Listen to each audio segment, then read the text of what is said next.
there is something going on in my head that I think I need to speak. It's it's better if I could write it down. Okay, like मसँग कुनै notebook वगैरह भएर कपीहरू त्यस्तो भएर त्यसमा लेख्न पाए अझ राम्रो हुन्थ्यो, but I don't have it right now. So mental clarity छैन कि त्यही भएर होइन. जब म जब छोडेको थिएँ नि त्यो बेलामा चाहिँ इट वाज लाइक कि फर्स्ट महिना केही नकमाएँ नि सेकेन्ड महिना अलिकति कमाउँछु, थर्ड महिना अलिकति कमाउँछु, 3 महिनामा 1 लाख कमायो भनेदेखि नि डिभाइडेड बाई गर्दाखेरि 33,000को अन एन एभरेज हुन्छ. एन्ड 6 मन्थमा 3 लाख्स कमायो भनेदेखि मेरो मोर देन 50K को स्यालेरी हुन्छ, which is even higher than the manager salary भनेर सोचेर चाहिँ मैले जब छोडेको थिएँ. जुन कि म्यानेजरको स्यालेरी खानालाई मलाई त्यहाँ प्रमोसन भएर कति साल लाग्थ्यो नो आइडिया होइन, महिनाको त्यति खानालाई. त्यस्तो खालको मेरो फोकस थियो. लाइक 6 मन्थमा 3 लाख मात्रै कमायो भनेदेखि it's more than 50K a month. So that would be enough for me. मेरो म्यानेजरको भन्दा धेरै स्यालेरी लगभग हुन्छ. सो द्याट्स इनफ भनेर सोचेको थिएँ. But and good thing is I think that happened as well, and I have earned more than 3 lakhs in last 6 months I think. But reality is quite different. I think यहाँ मैले 6 महिनामा 3 लाख मात्रै कमाएर भएन कि. now I have to earn for the rest of my life from YouTube and trading only. trading बाट त अहिलेसम्म 1 रुपैयाँ पनि झिकेँ होइन. एक्चुअलमा अब ट्रेडिङ स्टार्ट गरेको साउनको महिनादेखि भनौँ, युट्युब स्टार्ट गरेको असारको महिनादेखि. सो असार, साउन, भदौ, असोज, कार्तिक, मङ्सिरको महिना पनि सक्यो. So yeah it's been 6 months now. And 6 मन्थमा मेरो highest of the month was जुन ह्यान्डमा क्यास आएको वाला द्याट वाज 77K होइन. Last month 77,000 rupees in 1 month. That is quite nice. That's awesome actually, that's really Assam.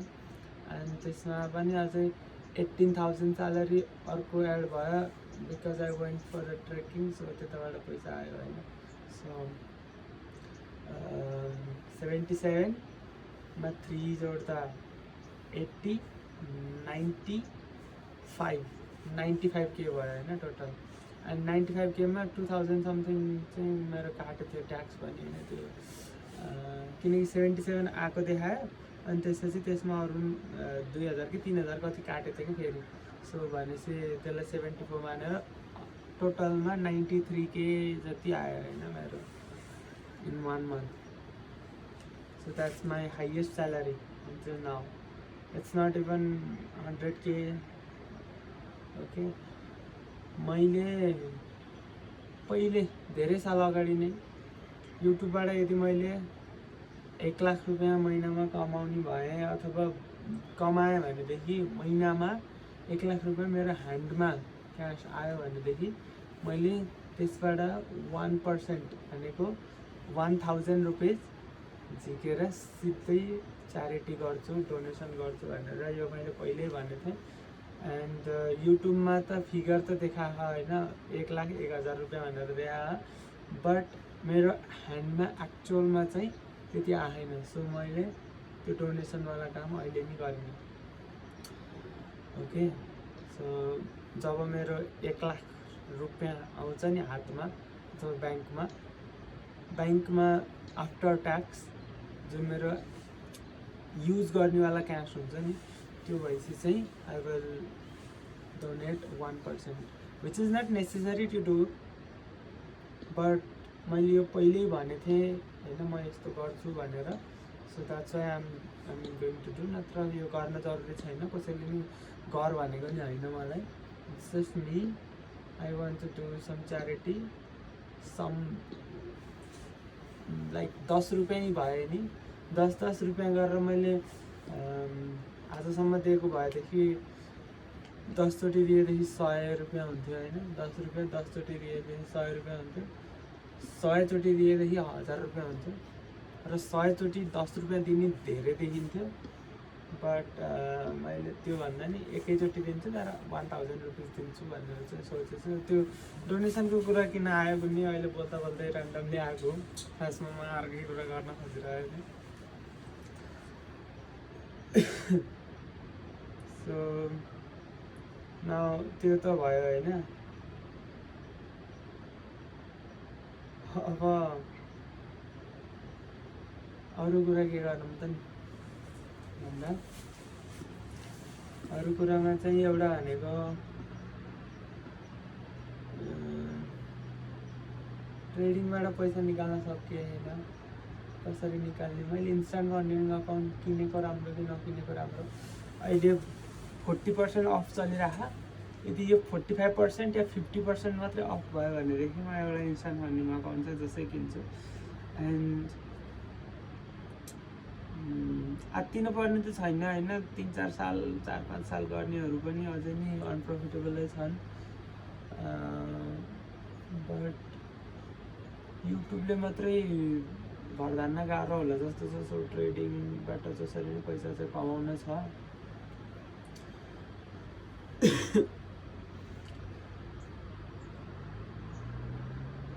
हेरौँ होइन। अब एउटा इन्स्टान्ट अर्निङ अकाउन्ट किन्छु, यस्तो गर्नु पऱ्यो क्या। अहिले वासिङ मेसिन किन्न खुब रहर लगाइराखेको, तर instead of buying and washing machine let's invest that money भन्ने सोचिरहेको। एन्ड सबै मनीलाई ट्रेडिङमै खनाउनु पनि not really good thing. So same 30% fixed cost मेरो ग्रोसरी वगैरह वगैरहको लागि, 30% saving, 20% investing, 20% guilt free spending. यसरी चाहिँ मैले डिभाइड गरेको नि त। सो जब यो I don't think so guilt free spending कहिले वासिङ मेसिन किन्नेवाला पैसा बन्छ त लाग्दैन। आई डोन्ट नो यार, सेभ गरेको पैसा सेभिङ अकाउन्टमै बसिराख्नुपर्छ, त्यसलाई खर्च गर्न हुँदैन भन्ने सोचेछु। तर खर्च त भइहाल्छ होला फेरि। सायद कुनै न कुनै पैसालाई त मैले वासिङ मेसिन किन्नमा खर्च गर्न आएर नि त। कुनलाई गर्ने? गिल्ट फ्री स्पेन्डिङलाई गर्ने। 20,000 कमायो भनेदेखि 5,000 गिल्ट फ्री स्पेन्डिङमा आउँछ। 5,000 होइन हो, आउँदैन, 4,000 होला सायद।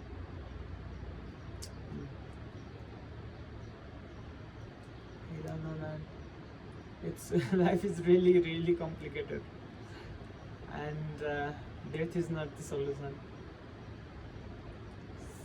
I should survive, live my life to the fullest. अहिले हाँसी केही परेको छैन। And also one more thing I want to talk about, जबमा भइन्छ एउटा चिज खुब मलाई इम्पोर्टेन्ट लाग्थ्यो, and that is time freedom और time for yourself freedom. किनकि 12 घन्टा काम गर्नु पर्थ्यो। So I could barely spend time with myself. सो मेरो लागि चाहिँ टाइम एकदम इम्पोर्टेन्ट थियो होइन, फ्री टाइम, फ्रिडम। बट यदि मैले अहिले हेर्ने हो भनेदेखि चाहिँ इज फ्री टाइम और freedom is equal to loneliness? Is it true? Because right now I'm like living the best ever life I could ever have. I'm living with my family, I'm earning, I don't have to cook food for myself, I'm doing some exercise as well, I'm learning trading. I mean I could spend time on some things that I'm interested in, and I'm traveling, uh, and on weekend or on any days if I want to go anywhere I can go there. So technically, or if you see it, then maybe probably I'm living my life in the most how do I say, in the most I don't want to say it luxurious, but luxurious on time. I'm living my life fully by myself, no any control of any boss or any other else, no one.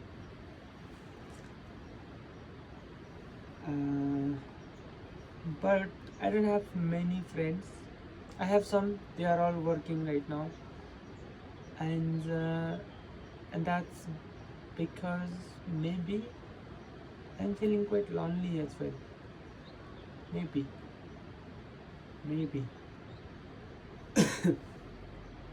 but it's okay. Like um, even Lord Ram, the God, have to go for a banvas, then why not me? Okay, like भगवानले त यदि वनवास बिताउनु पर्थ्यो भनेदेखि why not me? म त को नै हो र हैन. Yeah, that's true. And it's 22. I'm 22 years old right now. My target is to, like, in 1 year, or recent target is $50,000 को account pass गर्ने until Chait. That's my goal. Okay, but I think it's really difficult. I don't know how can I don't know, like अहिले मैले LSD वाला strategy use गर्दैछु, and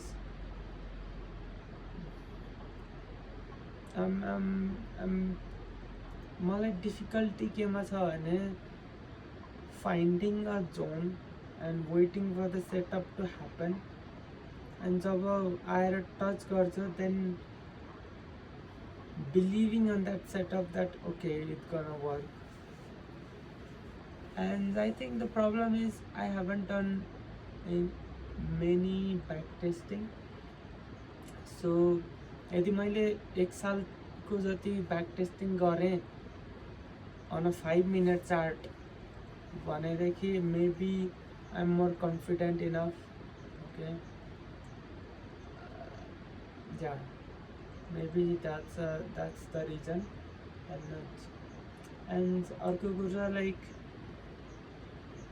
whenever it's a weekend I always wanted to go somewhere, like Pokhara जानु पाएँ भन्ने टाइपको, which is really bad. त्यस्तो हुनु हुँदैन हैन. I need to control my emotions.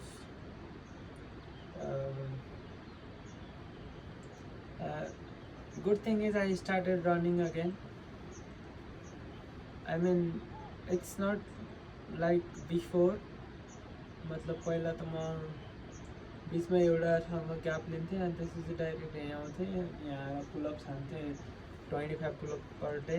अनि पुलमा पनि वार पार गर्थेँ अनि त्यो सबै गर्थेँ. बट अहिले त्यो सबै गर्दिनँ. म अहिले आउँछु, फर्स्ट पज हुन्छ त्यहाँनिर त्यो रिभरनेर, अनि सेकेन्ड पज हुन्छ मेरो यहाँ चौतारीनेर, अनि त्यसपछि अलिकति हिँडेपछि अनि फेरि रन गरेर अनि फाइनल पज हुन्छ मन्दिरनेर, अनि देन म यहाँसम्म आउँछु. अनि पुलमा नि म दौडिदिनँ, जस्ट यहाँ माथि आइसकेर रेस्ट गर्छु, किनकि मेन्टल फटिग हुने कि दिमागलाई वहीँ तलबाटै सोच हुने कि रनिङ नि गर्न ह, अनि रनिङ गरिसकेपछि माथि गएर फेरि पुलअप्स नि गर्न ह, पुल पनि दौडिन ह, चाहिँ मैले पहिला त लेग रेजेस नि गर्थेँ त्यो नि गर्न ह, अनि फेरि मेडिटेसन गर्न ह.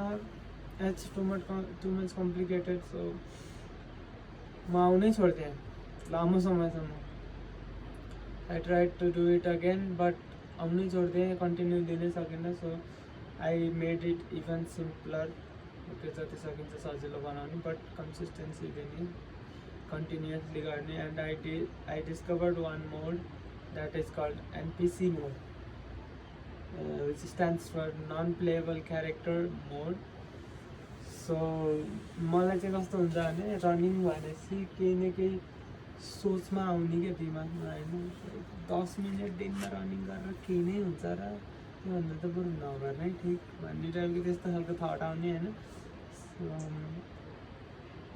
एनपिसीले कस्तो गर्छ, केही सोच्दैन, उसलाई बिहान उठेर ब्रस गरेर जबमा जान छ भने चाहिँ जान्छ.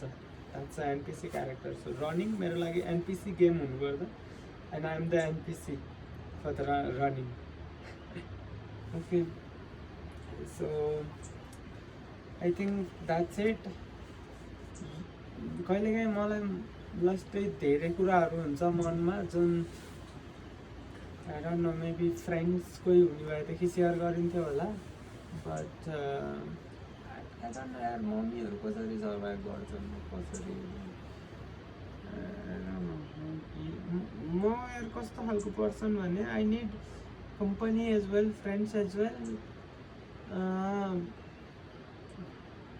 आई डोन्ट नो, मलाई मेरै कुरा मात्रै भन्न मन लाग्ने खालको मान्छे रहेछु क्या हो क्या. एन्ड जो हल्का लाइफ ग्रोथ त्यस्तो बारेमा कुरा गर्दैन, त्यस्तोसँग फेरि खासै बस्दिनँ. बस्ने अन्त यहाँ गाउँमा नि छन् नि होइन, अहिले म कसैसँग पनि बस्दैन. And it's okay, everything's gonna be okay. Just earn money and everything's gonna be okay. Like only like ट्रेडिङबाट मैले इन्कम झिक्न सक्ने भएदेखि होइन, धेरै नै चाहिएन, just $100 to $100 per month. That's it. $100 per week होइन कि, $100 in 2 weeks and then again $100 in 2 weeks. That's more than enough for me for now. Real पैसा हालेर, रियल पैसा डिपोजिट गरेर त्यसबाट कमाउन नि हुन्थ्यो. सायद गर्छु नि होला मैले होइन. हरेक महिनाको सर्टेन पोर्सन चाहिँ म इन्भेस्टमेन्टमा जसै लगाउँछु भनेर नि त. And it's not SIP. So maybe ट्रेडिङमै हाल्छु होला म अलिअलि होइन.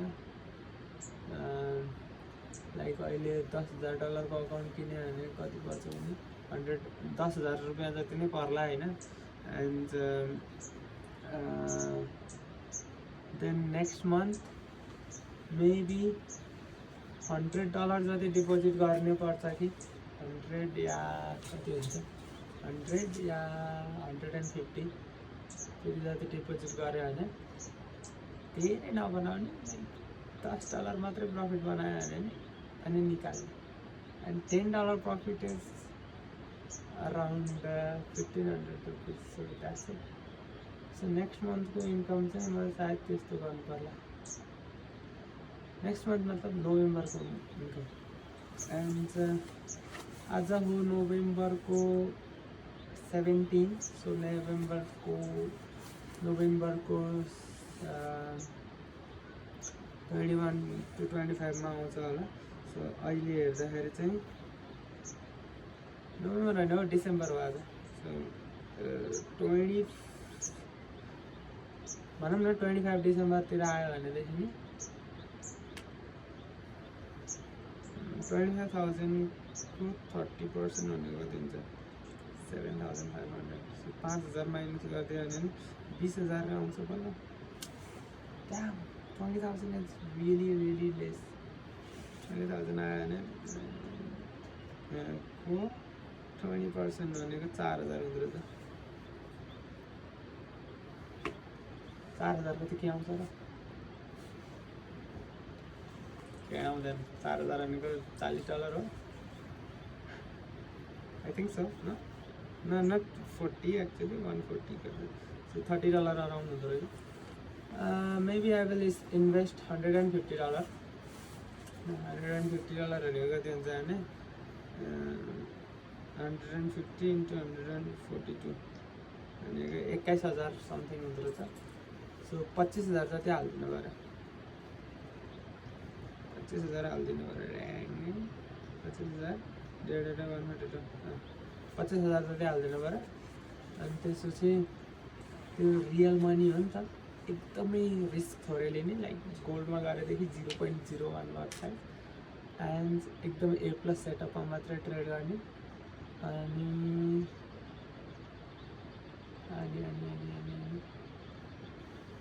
जस्ट मेक लाइक $20 मेबी $20 मात्रै बनाउने अनि निकाल्ने. $20 भनेको त द्याट्स असम न. $20 कमाउनलाई पनि फर्मको अकाउन्ट पास गर्नु गर्नु परेन.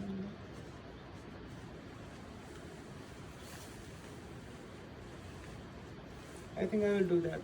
म एउटा रियल अकाउन्ट चाहिँ बनाउनु 25,000 हालिदिनु पऱ्यो. त्यो भएपछि पैसा हाल्न नि सिकिन्छ कसरी हाल्ने भनेर होइन. आफैले पैसा हाल्न जानिन्छ, पैसा निकाल्न पनि जानिन्छ. अनि त्यहाँ 2-3,000 4-5,000 निकाल्दै गरियो भने त अनि कन्फिडेन्स आउँछ नि त हामीलाई, हो कि नि. It's all about confidence. कुनै दिन लाइक $40 बनायो भने त and that's like insane money न. $40 in one day from trading, that's good no. 5,000 रुपियाँ जति अरू युट्युबबाट त छँदैछ ट्रेडिङबाट यति. So okay, that's it. Peace out. This is 17 of December 2025. Let's go.